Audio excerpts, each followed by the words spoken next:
Bonjour sur le petit journal de Montagne-les-Langes. Aujourd'hui, nous allons faire une leçon sur le process Graph7.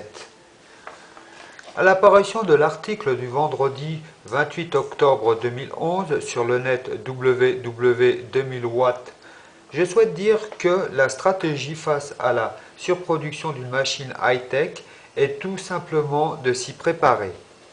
Exemple, une entreprise allemande spécialiste dans le vacuum est capable de construire une machine à la rondelle près, ce qui fait une variante de 0,04 centimes de francs suisses sur ce type de machine.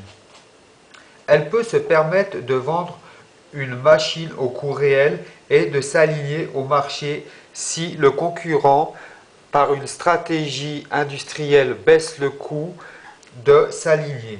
Nous allons étudier les variantes du process Graph7.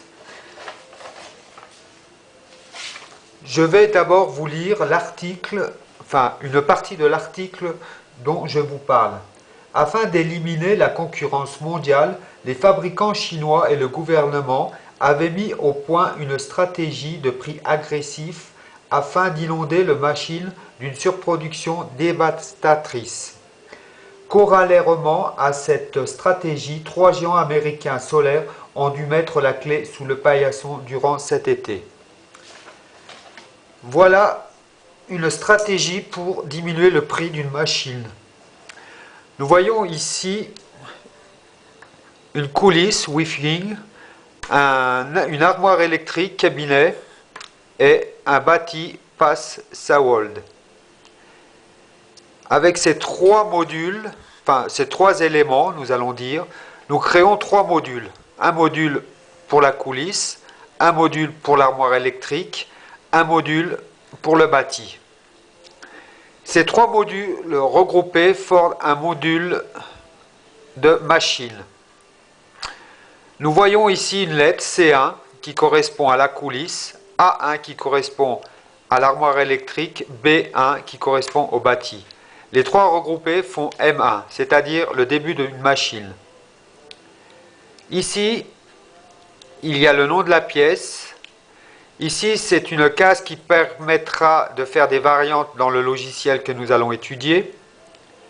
Mettre par exemple le PV et les raisons. Par exemple ici, une coulisse P soudure. Ça veut dire qu'il y a eu un problème technique. Ici, les quatre plots ont été soudés, chargés à la soudure et réusinés afin de garantir une planéité de 0,2 centième. Ici, le time. La fabrication de cette pièce par un sous-traitant a été effectuée en 2h17, qui nous permet de savoir le prix réel de la pièce. Ensuite, le module M1 suit une progression. M1 à l'échelon 1. Nous rajoutons un groupe cooled. Ensuite, il y a un autre module M2. M2, nous rajoutons des guides fils et un groupe hydraulique. Ensuite, M1 égale 0. La machine est finie et prête à partir. Donc, module emballage, module avion, module emballage, module lorry. Ici, c'est le résultat de toutes les variantes, c'est-à-dire le prix, les défauts constatés avec leur prix et avec une variante de déduction des surcoûts. Voilà, nous pouvons constater ici une grave erreur dans cette stratégie, c'est qu'en réalité, les trois modules qui sont ici auraient dû se trouver en un seul module au départ.